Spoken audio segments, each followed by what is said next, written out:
शिरपूर शहरातील YN काझीनगर परिसरात भरदिवसा झालेल्या धाडसी घरफोडीच्या घटनेमुळे संपूर्ण शहरात खळबळ उडाली आहे.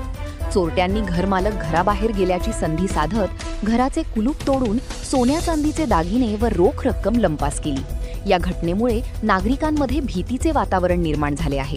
मिळालेल्या माहितीनुसार भूषण पाटील व पूनम पाटील हे दोघे शिरपूर येथील अभियांत्रिकी महाविद्यालयात प्राध्यापक म्हणून कार्यरत आहेत. सोमवारी सकाळी सुमारे 10 वाजता दोघेही घराला कुलूप लावून ड्युटीसाठी बाहेर गेले होते.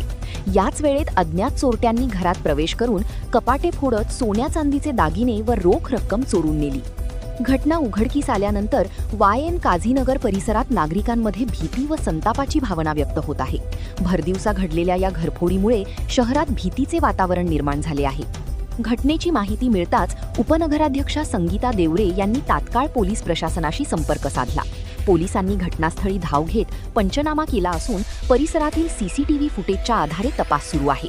संशयितांचा शोध घेण्यासाठी विशेष पथक कार्यरत करण्यात आले आहे.